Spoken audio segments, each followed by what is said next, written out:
حضرت امیر المومنین فاروق اعظم رضی اللہ تعالیٰ عنہ عید کا دن تھا تو رونے لگ گئے۔ میں بڑا حیران ہوتا ہوں کبھی کبھی کہ دنیا میں تو مشہور یہ ہے کہ عمر جلالی بڑے، کتابوں میں تو یہ لکھا ہے کہ ان کا جلال تھا، زمین پہ درہ مارتے تھے تو وہ زلزلہ ختم ہو جاتا تھا، لیکن کبھی پلٹ کے ان کی زندگی پڑھو تو اتنا رویا بھی کوئی نہیں جتنا حضرت عمر روئے۔ عاشق دا کم بھی تے رونا توڑا، اے بینو رویوں نہیں منظوری، عاشق سدا ہی روندا رہندا ہے، پاویں وصل ہوئے پاویں دوری۔ گھر میں رو رہے تھے، عید والا دن تھا، گھر والی کہنے لگی آپ کوئی موقع نہیں دیکھتے، خوشی کا مقام ہے اور آپ ہی بتاتے ہیں کہ خوشی کے موقع پر خوشی کی بات ہونی چاہیے، آپ رونے لگ گئے۔ فرمانے لگے بھلی مانس تو ٹھیک کہتی ہے، آج عید ہے، پر عید تو اس کی ہے نا جس کے نماز روزے مالک نے قبول کر لیے، جس کو وہ کہہ دے تیری تراویحاں قبول ہیں، جسے وہ کہہ دے تیرا قرآن پڑھنا سننا قبول ہے، جسے وہ کہہ دے تیری سحری افطاری قبول ہے، اس کی عید ہے۔ لیکن مجھے تو ابھی پتہ ہی نہیں چلا کہ میری یہ چیزیں اس کی بارگاہ عالی مرتبت میں قبول بھی ہیں کہ نہیں۔ قبولیت کی فکر کرنا، قبولیت کا خیال کرنا، قبولیت کی بات کرنا۔ ہمارے استاد صاحب فرمایا کرتے تھے اور وہ رو پڑتے تھے یہ بات کرتے، فرمایا کرتے تھے میں دنیا کا وہ خوش نصیب آدمی ہوں جس کے استاد دنیا میں اس سے راضی گئے۔ فرماتے تھے میں وہ خوش بخت آدمی ہوں جس کے مرشد دنیا سے جب گئے تو مجھ سے راضی گئے، اور کہنے لگے میں خوش نصیب آدمی ہوں جس کے والد دنیا سے گئے تو دعائیں دیتے گئے، اور میں وہ خوش بخت آدمی ہوں کہ ماں جب جا رہی تھی تو میں اس کے پیروں میں بیٹھا تھا، میں وہ خوش نصیب ہوں۔ فرماتے تھے اماں جب دنیا سے تشریف لے گئی تو مجھ سے راضی تھی، فرماتے مجھے لگتا ہے مجھے کرم پر امید ہے کہ رب رسول بھی مجھ سے راضی ہو جائیں گے، مجھے لگتا ہے یہ جو قبولیت ہے نا، قبولیت کہ وہ قبول کر لے، وہ قبول کر لے تو پھر تو بڑی بات ہے۔ لیکن اگر قبولیت نہیں تو پھر تو بھئی بڑے لوگ ہیں، بڑی باتیں ہیں، بڑے اعمال۔ اپنی زندگی میں کوشش کریں، کوشش کریں کہ ایسے اعمال کیے جائیں، ایسے کاموں کو کیا جائے جن سے نا وہ قبول کر لے، کچھ چیزیں وہ قبول کر لیتا ہے۔ اچھی نیت میں لپیٹ کر عمل کیا جائے تو قبول ہے، اور عمل کر کے نا پھر اس سے ڈرا جائے، پھر اس سے ڈرا جائے تو پھر قبول ہے۔ حضرت عمر فاروق رضی اللہ تعالیٰ عنہ نکلے عید کا خطبہ دینے کے لیے، بیوی سے کہنے لگے جوتا، اس نے کہا صاحب اتنی دفعہ ٹوٹا ہے اب گانٹھا نہیں جا سکتا، اتنی دفعہ ٹوٹا ہے کہ اب دوبارہ پیمند نہیں لگ سکتے۔ حضرت عمر کہنے لگے چل کوئی حرج نہیں ہے، بغیر جوتے کے ننگے پیر ہی چلتے، کوئی حرج نہیں۔ تو کہنے لگے لوگ کیا کہیں گے؟ فرمایا چپ کر، لوگ جس دن عمر نے یہ دیکھ لیا نا لوگ اس کے بارے میں کیا کہتے ہیں، اس دن عمر عمر نہیں رہے گا۔ تو کہا پھر آپ کا نظریہ کیا ہے؟ فرمایا میرا نظریہ یہ ہے کہ رب رسول میرے بارے میں کیا کہتے ہیں، لوگوں کا کیا ہے؟ لوگ کل کسی کے بارے میں کچھ کہتے ہیں اور پرسوں کچھ کہتے ہیں، میرا نظریہ یہ ہے کہ رب رسول میرے بارے میں ننگے پیر عمر جا رہے ہیں۔ کون جی؟ میں بڑا ماڑا۔ اچھا جناب، کیا غربت ہے؟ 10 قسم کے جوڑے لٹکے ہوئے ہیں کمرے میں، اور پہننے کی فرصت نہیں، سویرے کیا پہننا ہے شام کیا پہننا ہے، 15 سوٹ کٹھے استری ہو کے لانڈری والا بھیج رہا ہے، اور تو غریب ہے، تو بہت بڑا غریب ہے۔ اس لیے کہ غربت پیسوں کی وجہ سے نہیں ہوتی، غربت تو دل کی ہوتی ہے۔ تو واقعی بڑا غریب ہے اور تو غریب ہی رہے گا۔ امیر تو عمر فاروق تھے، عمر فاروق تھے جو ننگے پاؤں چلے گئے عید کی نماز پڑھانے، تو رستے میں جو ملا کہنے لگا عمر جوتا تو پہن لو۔ فرمایا تمہیں عمر کا جوتا نہ پہننے کا نقص تو نظر آیا ہے، کوئی حرج نہیں۔ اگر عمر کو کبھی بتانا ہوا تو وہ والا نقص بتانا جو عمر کی سیرت میں پیدا ہو، کردار میں پیدا ہو، وہ والا نقص بتانا، یہ چھوڑو جوتے آتے جاتے رہتے۔ ننگے پاؤں گئے۔ ہمارے ہاں میں نے اس دن بھی کہا تھا، ہمارے ہاں لوگوں نے بہانہ بنا لیا حضور بخشوا دیں گے، محفل نعت 6 گھنٹے کی، نماز 5 منٹ کی، حضور بخشوا دیں گے۔ سنو نا، جنہیں حضور بخشوا رہے ہیں، حضور انہیں بتا کیا رہے ہیں؟ حضور انہیں بتا کیا رہے ہیں؟ اللہ اکبر، کیا انداز ہے! حضرت ربیعہ بن کعب کہتے ہیں میں حضور کو وضو کرایا کرتا تھا، بخاری مسلم۔ ایک دن حضور نے فرمایا سل یا ربیعہ، ربیعہ کچھ مانگ لو۔ تو کہتے ہیں میں نے مانگا تو پھر میں نے بھی وہ چیز مانگی جو سب سے قیمتی تھی۔ میں نے کہا حضور جنت میں وہ والا مکان چاہیے جس کی دیوار کے دوسری جانب آپ کا حجرہ انور ہو، جس کی دوسری سائڈ پہ آپ کا گھر ہو، تھوڑی میری کاند سانجی ہوگی، وہ والا مکان چاہیے۔ نبی پاک نے فرمایا جا تجھے دیا، جا تجھے، بولیے جا تجھے، کمال ہو گئی، جا تجھے دیا۔ کون دیتا ہے؟ دینے کو منہ چاہیے، دینے والا ہے سچا ہمارا، میں جا تجھے دیا۔ ایک میری بات یاد رکھنا، حضور کیا فرمایا؟ اپنی زندگی میں سجدے زیادہ کرنا۔ کیا زیادہ کرنا؟ چلو سارے بولے ایک دفعہ، کیا کرا؟ کیا زیادہ کرنے ہیں؟ تو حضور بھی فرماتے ہیں میرا جنت میں پڑوسی وہ ہوگا جو سجدے زیادہ کر کے آئے گا۔ تو میرے بھائی اگر تو سجدہ ہی نہیں کرتا، تو اس لذت سے ہی ناشنا ہے، نماز جلدی کی، باقی سارے کام لیٹ کے، مسجدوں میں بیٹھے ہیں لوگ، خوش گپیاں چل رہی ہیں بڑی بڑی لمبی، نماز کا وقت آیا تو چھوٹی ہو گئی، فٹافٹ کرو۔ نماز، عبادت، ریاضت، یہ تو بندے کو اللہ کے قریب۔ حضرت عبداللہ بن جعفر، حضرت جعفر طیار کے بیٹے تھے، نبی پاک کی پھوپھی کے بیٹے تھے، حضرت زبیر بن عوام رضی اللہ تعالیٰ، وہ انتقال کر گئے۔ ان کا جب وصال ہوا تو 10 لاکھ دینار کا قرضہ تھا ان پر، اور جو زمین انہوں نے چھوڑی وہ زمین بنجر تھی۔ لو سن لے، جن پر قرضہ چڑھا ہوا ہے وہ نسخہ بھی سن لے، جن پہ قرضے ہیں نا، جو تنگ دست ہیں، جو روز رکے بھیجتے ہیں دعاؤں کے کہ بڑی پریشانیاں بڑی پریشانیاں، وہ وظیفہ سنیں، وہ وظیفہ سنیں۔ ہمارے زمانے میں وظیفے لینے کا رواج نہیں، تویز لینے کا رواج ہے۔ لینا چاہیے، تویز بری چیز نہیں، اچھی چیز ہے، لیکن زیادہ کام برکت والا کیا ہے؟ اللہ اللہ کرنا۔ کیا کام ہے؟ سجدہ کرنا برکت والا کام ہے۔ حضرت عبداللہ بن جعفر طیار کہتے ہیں میں نے قرضہ لینا تھا زبیر بن عوام سے، وہ وصال کر گئے، میں ان کے بیٹے کے پاس گیا، عبداللہ بن زبیر کے پاس۔ میں نے کہا پیسے لینے تھے، کہا بالکل لینے ہیں، میرے ابا جی مجھے وصیت کر کے گئے، لکھ کے گئے کہ یہ پیسے دینے، اور وہ یہ لکھ کے گئے ہیں، میں زندگی بھر کوشش کرتا رہا ہوں، ادا نہیں ہو سکے، بیٹا تیری ذمہ داری ہے میرے قرضے ادا کرنا۔ عبداللہ بن زبیر رضی اللہ تعالیٰ عنہ کہنے لگے میں انشاءاللہ آپ کی رقم دے دوں گا۔ تو عبداللہ بن جعفر طیار کہنے لگے بھائی ہم دونوں آپس میں ہیں، کوئی شے نہیں چھوڑ کے گئے آپ کے ابا جی، کوئی چیز نہیں، توجہ ہے میری بات پر؟ یہ صحابہ کا ذرا انداز دیکھیے گا بندگی کا، کوئی چیز نہیں چھوڑی۔ حضرت زبیر بن عوام کہنے لگے ایک زمین کا ٹکڑا ہے وہ بھی بنجر ہے، اس میں بھی کوئی کھیتی نہیں اگتی، سبزہ نہیں ہوتا، بنجر ہے، پانی کوئی نہیں، اور وہ اتنی خشک ریتلی زمین ہے کہ بڑا مشکل کام ہے وہاں سیراب کرنا، بے آباد زمین ہے۔ حضرت سیدنا عبداللہ بن جعفر کہنے لگے تو اس طرح کر، وہ مجھے ساری نہ دے، اس میں سے تھوڑی سی مجھے دے دے، میں 10 لاکھ دینار کے عوض وہی رکھ لیتا، تیرے باپ کا قرضہ ادا ہو گیا، دے تو صحیح۔ انہوں نے کہا آپ کیا کریں گے، وہ تو کسی کام کی نہیں، چند کوڑیوں کی بھی نہیں، پر میں مجھے دے دو، میں جانوں اور میرا کام جانے۔ او بھائی یہ تھے بندگی والے لوگ، یہ تھے جن کا رب سے رشتہ ہے، جنہوں نے حضور کے صلی اللہ علیہ وسلم کے پاس بیٹھ کر بندگی سیکھی تھی۔ کہتے زمین کا ٹکڑا لے لیا، بنجر بے آباد ریتلی زمین، جب میرے حصے میں آئی پہلے دن اپنے غلام سے کہنے لگے جو جگہ تجھے زیادہ سخت لگتی ہے نا وہاں میرا مصلی بچھا دے، جو تجھے زیادہ بنجر بے آباد لگتی ہے وہاں مصلی بچھا، مصلی بچھا۔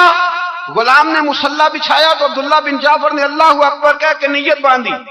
یہ حضرت جعفر طیار کے بیٹے ہیں، حضرت علی کے بھتیجے، انہوں نے نیت باندھی نماز کی، سر سجدے میں رکھا، رونے لگے، کہنے لگے اللہ میں بھی تیرا بندہ اور جس سے لینے تھے وہ بھی تیرا بندہ، خدا بندہ ہمارے درمیان مہربانی فرما، کرم نوازی کر، رحمت کا فیصلہ فرما۔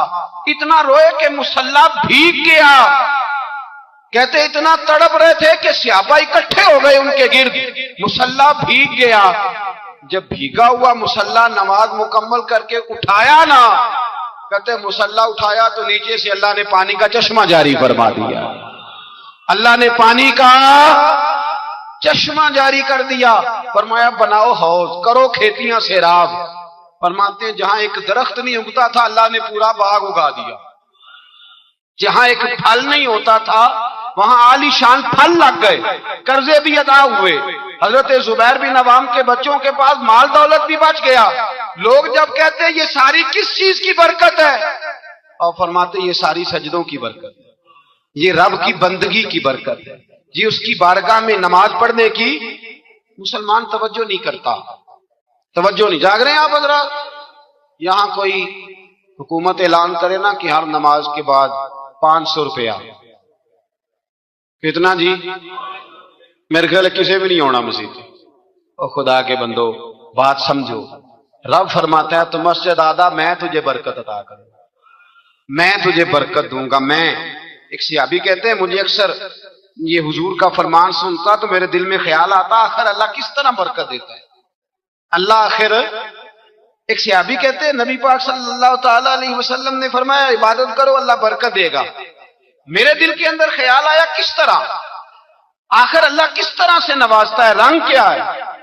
کہتے میں یہ بات سوچ کے نا تو مجھے قضائے حاجت کی حاجت ہوئی، پخانہ پیشاب کے لیے میں نکلا تو ایک جگہ دور جا کے میں بیٹھا کھیتوں میں، دور جا کے کہتے میں پیشاب کر رہا تھا تو ایک چوہا اپنے بل سے نکلا اور ایک ہیرا میرے پاس رکھ گیا۔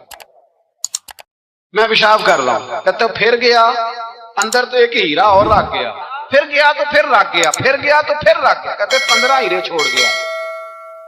اب میں فارغ ہوا، وہ ہیرے اٹھائے گھر نہیں لے کے گیا، مسجد نبوی میں گیا کہ حضور سے پوچھوں میرے لیے جائز بھی ہیں کہ نہیں، بلوں سے نکل رہے ہیں، بلوں سے پیسے نکل رہے ہیں، ہمارے سارے بلوں میں چلے جاتے ہیں، بلوں سے پیسے آ رہے ہیں صحابہ کو، برکت دیکھیں عبادت، بلوں سے پیسے آ رہے ہیں، بل سے۔ فرماتے ہیں میں وہ ہیرے اٹھائے تو در رسول پہ، جب میں نے پہلا قدم رکھا نا مسجد نبوی میں تو مجھے بتانا نہیں پڑا، میرے مصطفیٰ نے میرا چہرہ دیکھا اور مسکرا کے فرمایا پتہ چلا ہے اللہ کس طرح نوازتا ہے، خبر ہوئی ہے اللہ کس طرح نوازتا ہے؟ فرمایا رب کی بارگاہ میں جھکے رہو، وہ تمہیں وہاں سے دے گا تمہارا گمان بھی نہیں کیا ہوگا۔ اس کے حضور تو آؤ، اس کی جانب تو توجہ کرو۔ بندگی کی اپنی ایک لذت ہے، سجدے کا اپنا ایک ذائقہ ہے۔ اگر آپ نبی کریم سید عالم صلی اللہ تعالی علیہ وسلم کی عبادات کو ملاحظہ کریں نا تو سرکار کی زندگی میں کثرت ہے عبادت۔ اعلان نبوت سے پہلے کتنے کتنے مہینے حضور غار حرا میں عبادت کرتے، تنے تنہا۔ حرم کعبہ قریب تھا لیکن وہاں رش ہوتا تھا، لوگ ہوتے تھے۔ فرمایا میں اکیلے میں اپنے رب کو منانا چاہتا ہوں۔ کتنے کتنے ایام حضور غار حرا میں عبادت کرتے۔ پھر صحابہ کرام علیہم رضوان فرماتے کہ مدینہ منورہ میں حضور کا یہ رنگ ہوتا، اتنے لمبے سجدے کرتے کہ لگتا روح مبارک کی پرواز کر گئی، اتنے لمبے سجدے کرتے۔ حضرت سیدنا معاذ بن جبل رضی اللہ تعالیٰ عنہ فرماتے ہیں 3 دن ہو گئے حضور چلے گئے، مدینے میں نظر ہی نہیں آ رہے۔ صحابہ پریشان، ابو بکر صدیق، عمر فاروق، عثمان غنی، مولا علی ڈھونڈتے پھرتے، حضور سید عالم صلی اللہ علیہ وسلم کا پتہ نہیں۔ فرماتے جناب صدیق اکبر گھومتے گھومتے جبل سلا کی پہاڑی کے قریب گئے، ایک چرواہا بکریاں چرا رہا تھا، اس سے پوچھا تم نے میرے محبوب کو تو نہیں دیکھا؟ تو کہنے لگا مجھے نہیں پتا تمہارے محبوب کون ہے۔ ایک آدمی آج 3 دنوں سے غار میں رو رہا ہے، اتنی شدت کے ساتھ روتا ہے کہ میری بکریاں جا کے غار کے سامنے بیٹھ جاتی ہیں، بکریاں بھی روتی ہیں، میں بڑا کھینچتا ہوں پر لوٹتی نہیں، رات کو گھر لے کے جاتا ہوں تو جاتی نہیں، سویرے باڑے سے نکالتا ہوں تو دوڑی ہوئی آتی، پھوٹ پھوٹ کے روتی ہیں، لیکن حال یہ ہے کہ دودھ پہلے سے بھی زیادہ دیتی ہے۔ حضرت ابو بکر صدیق کہنے لگے یہی تو میرے رسول پاک علیہ الصلوۃ والسلام کے نبی ہونے کی علامت ہے۔ اس صحابہ کو بلایا، 3 دن سے حضور سجدے میں، کتنے دنوں سے؟ یہاں سجدہ لمبا ہو جائے تو امام کے پیچھے لوگ بھاگنے لگتے ہیں کہ صاحب آپ تو فارغ ہیں، مجھے تو ڈیوٹی پہ بھی جانا تھا۔ 3 دن سے حضور سجدے میں، اتنا طویل سجدہ، اتنا طویل۔ صحابہ کہتے ہیں قدموں میں جا کے لگے، محبوبہ بس کریں آ جائیں۔ حضور نے فرمایا رب نے سورہ ہود نازل کر دی ہے، سخت حکم آ گئے ہیں۔ وہ کہتا ہے میں تیری امت سے حساب پوچھوں گا، میں اپنے رب کو منا رہا ہوں، بکر جاؤ مجھے منا لینے دو۔ حضور نے ہمیں بتلایا ہے کہ رب کو سجدہ کریں تو رب مانتا ہے، اس کو منانے کا طریقہ سجدہ کرنا ہے، جھکنا ہے، عبادت کرنا ہے. کہا وہ مانے گا تو میں آؤں گا. تڑپ گئے صحابہ. اور ایک روایت ایسی بھی ہے کہ جب بات نہ بنی تو حضرت فاطمہ سے عرض کیا. حضرت فاطمہ شام کا سناٹا چھایا، اپنے آپ کو کپڑوں میں لپیٹا، دائیں بائیں شہزادوں کے لیا تو حضور کی بارگاہ میں گئیں. کہنے لگی محبوبہ بس کریں، گھر آ جائے، مدینہ سونا ہو گیا ہے. مسجد نبی کی دیواریں بھی روتی ہیں. یا رسول اللہ ستون مجھ سے آپ کا پوچھتے ہیں، گھر آئیں. نبی پاک نے فرمایا فاطمہ تو بھی دعا کر، میں بھی دعا کرتا ہوں. حضرت فاطمہ بھی ساتھ والے کونے میں سجدے میں گر گئی. پھر دعا ہوئی، پھر التجا ہوئی. حضرت جبریل آئے، کہنے لگے محبوبہ رب کہتا ہے سار اٹھاؤ، وَلَسَوْفَ يُؤْتِيكَ رَبُّكَ فَتَرْضَىٰ. اللہ فرماتا ہے میں آپ کو اتنا دوں گا کہ آپ مجھ سے راضی ہو جائیں گے. حضرت سعدی رحمت اللہ نے لکھا ہے کہ ایک درویش کہتا ہے کہ میں نے دیکھا کہ کعبے کا میں طواف کرنے گیا تو رات کے وقت ایک شخص پتھر پہ سر رکھ کے روتا ہے اور کہتا ہے مالک مہربانی کرنا، میں نے 40 سال تیری ڈیوٹی کی ہے، میری کو 2-4 دن کی قبول کر لینا. میں نے 40 سال تیری نوکری کی، قبول فرما لینا، قیامت میں رسوا نہ کرنا. وہ شخص کہتے ہیں، بزرگ کہتے ہیں میں سمجھا کو بڑا گناہگار ہے تو میں جا کے اسے تسلی دیتا ہوں. میں کہتا ہوں کوئی نہیں فکر نہ کر، اللہ بڑا کریم ہے، وہ بڑا گناہگار ہے، رو رہا ہے. کہتے ہیں جب میں قریب گیا اور میرے قدموں کی آہٹ اس بزرگ کے کانوں تک گئی اور انہوں نے سر اٹھایا تو میں تو تڑپ گیا. یہ تو بغداد کے پیر غوث اعظم جیلانی ہے. اب دیکھو نا، راتی ساری کر زاری نیند اکھاں دی توندے تے فجرے اوہی گناہگار کہاون سب تو نیویں ہوندے. کہ میں نے 40 سال کی ہے تیری ڈیوٹی، تیرے دین کی نوکری کو 2-4 دن کی، چل زیادہ نہیں، تو اسے قبول کر لینا تاکہ بات بن جائے. قبولیت کا خوف، قبولیت ہو جائے تو اچھی نیتیں، اچھے ارادوں کے ساتھ نیک اعمال اور کچھ چیزوں سے بچا جائے تاکہ نیکیاں ضائع نہ ہو جائیں، بچا جائے. ایک تو اگر زبان بے قابو ہو نا، لفظ اگر آوارہ ہو، جملے اپنی مرضی کے نکلیں تو پھر نیکیاں ضائع ہو جاتی. اگر بہت بولنے کی عادت ہو اور جو مرضی کہہ دینے کی عادت ہو اور اپنے غصے پر کنٹرول کا مزاج نہ ہو تو پھر نیکیاں برباد ہو جاتی. کچھ لوگ ایسے ہوتے ہیں جو بڑے بہترین کام والے ہوتے ہیں لیکن ان کی زبان سے ڈر آتا ہے، ان کے جملوں سے خوف آتا ہے، ان سے محبت کا رشتہ ہوتا ہے، تعلق ہوتا ہے، لیکن ان کے ساتھ گزارا نہیں ہوتا، اس لیے کہ وہ نیک بھی ہیں، نمازی بھی ہیں، حاجی بھی ہیں، پرہیزگار بھی ہیں، لیکن زبان سے تیر برساتے. ان کے جملے نہیں ہوتے، ان کے نشتر ہوتے ہیں جو دلوں کو گھائل کرتے. ایسا آدمی اپنی نیکیاں ضائع کر بیٹھتا ہے. بڑے بڑے جملے بولنا مسلم شریف میں موجود ہے. نبی اکرم صلی اللہ تعالی علیہ وسلم نے فرمایا ایک شخص نے قسم اٹھا کے کہا تھا اللہ فلانے کو معاف نہیں کرے گا، تو فرماتے ہیں رب کریم نے فرمایا یہ کون ہے جو میرے اوپر قسمیں اٹھاتا ہے، اسے جا کے کہہ دو. وہ بظاہر جسے گناہگار سمجھ کے تو نے کہا تھا نا اللہ اسے معاف نہیں کرے گا، جا اسے کہہ دو میں نے اسے معاف کر دیا ہے. اور یہ جو تو حاجی نمازی نیک پرہیزگار بنا پھرتا تھا اور قسمیں اٹھاتا تھا رب فلانے کو معاف نہیں کرے گا، اسے کہو تیرے سارے عمل برباد کر دیے، نئے سرے سے عمل کرنا شروع کر، تیری ساری پچھلی نیکیاں ضائع کر دی. تو کون ہوتا ہے قسمیں اٹھا کے کہنے والا، زبان کو کنٹرول نہ رکھنے والا میرے بندوں کے بارے میں؟ اور ٹھیک ہے آپ داڑھی والے ہیں، ٹھیک ہے آپ پگڑی والے ہیں، ٹھیک ہے آپ مسواک کرتے ہیں، ٹھیک ہے آپ نماز پڑھتے ہیں، لیکن علم پڑھے دا مان نہ کریے مات آکھی میں پڑھیا، او تے جبار کہار کہاوے متے روڑ دیوی دودھ کڑیا. آپ نیک ہیں تو اس کا مطلب ہے آپ کو جس کو مرضی گناہگاری کا آپ سرٹیفکیٹ جاری کرتے پھریں گے. آپ نمازی ہیں تو آپ باہر نکل کے جنت کی ٹکٹیں بانٹیں گے. آپ سخی ہیں تو آپ کہتے پھریں گے فلانا دیتا کچھ نہیں، فلانا بانٹتا کچھ نہیں. کس نے اختیار دیا؟ اللہ کے بندوں پر جرت کا اختیار کس نے دیا؟ وہ جی فلانا اگر بخشا گیا تو میں بھی بخشا جاؤں گا، یہ بات کرنے کی اجازت کس نے دی؟ فلاں قوم اگر جنت میں چلی گئی تو پھر ہم نہیں روکے جائیں گے. اتنی بڑی جرت، اتنی بڑی بات. تو کون ہوتا ہے رب کی جنت اور کے بارے میں فیصلے کرنے والا؟ ایک ذات ہے جو کسی کے لیے جنت کا فیصلہ کرتی ہے اور کسی کو دوزخ کی سزا سناتی ہے، وہ مدینے والے رسول کی ذات ہے۔ باقی کسی کو یہ حق حاصل نہیں ہے کہ وہ کسی کے بارے میں یہ فیصلہ کرے کہ اللہ اسے معاف نہیں کرے گا۔ تو کون ہوتا ہے؟ تیری حیثیت کیا ہے؟ وہ پیر ہو، وہ مولوی ہو، وہ مفتی ہو، وہ کوئی بھی ہو، رب سب پر کرم فرمانے والا ہے۔ کسی کو اجازت نہیں کسی کے بارے میں یہ ڈگری جاری کرنے کی، کسی کو اجازت نہیں۔ لہذا یہ کمزور باتیں کرنا، یہ کچی باتیں کرنا اور جناب نیکی کر کے تو پھر بڑے بڑے بول بولنا، کس نے اجازت دی؟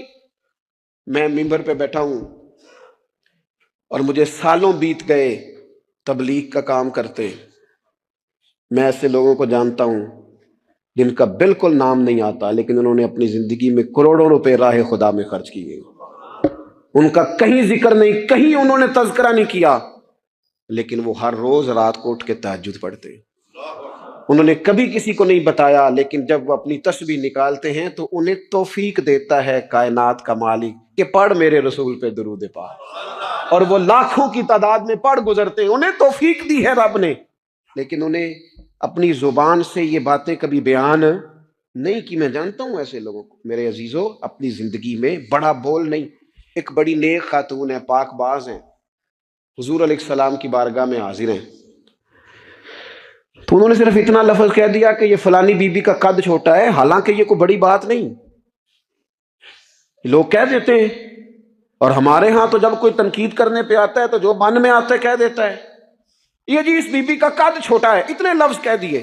تو نبی اکرم صلی اللہ تعالی علیہ وسلم نے فرمایا یہ جو تم نے بات کی ہے نا، اگر تمہارے یہ جملے میں میٹھے پانی والے سمندر میں ڈال دوں تو وہ سمندر کڑوا ہو جائے گا۔ تم نے کسی پر تنقید کی، کسی کے قد پر اعتراض کیا، یہ تعلیم امت کے لیے حضور نے بات ارشاد فرمائی، ورنہ وہ خاتون ان کی تو بڑی عظمت ہے، لیکن رسول اللہ صلی اللہ تعالی علیہ وسلم نے ہمیں بتایا، ہمیں سمجھایا، ہمیں سکھایا کہ تم اپنے بول کی وجہ سے، اپنے لفظوں کی وجہ سے اپنی نیکیاں ضائع نہ کر بیٹھنا، دعوے نہ کرتے پھرنا زندگی میں کہ میں نے یہ کر دیا، میں نے وہ کر دیا، میں نے بڑے انقلاب برپا کر دیے، او جی اللہ کا فضل ہے جی، اللہ نے بڑی توفیق دیا جی، ڈیرے پہ بڑے لوگ روٹی کھاتے ہیں جی، دسترخوان میں نے لگایا ہوا ہے جی، فلانے کے ساتھ بھی میں، او بس کر یار، تو کسی کو کیا دے سکتا ہے؟ یہ دیکھ تو دینے والا تو کریم رب ہے، تو 100 کو دے کے 200 کو دے کے بتاتا ہے، وہ پتہ نہیں کس کس کو عطا فرماتا ہے۔ حضرت ابراہیم خلیل علیہ السلام بغیر مہمان کے روٹی نہیں کھاتے تھے۔ ایک دن مہمان آیا، یہ نبیوں کی شان ہے، پیغمبروں کی شان ہے، ایک دن مہمان آیا تو فرمانے لگے بسم اللہ پڑھ، وہ کسی اور نظریے کا تھا، نہ پڑھ سکا، فرمانے لگے جا کہیں اور روٹی کھا لے، اگر نہیں پڑھتا تو اٹھ کے چلا گیا، تو رب کریم نے فرمایا خلیل ہے، کتنی عمر ہو گئی اس بندے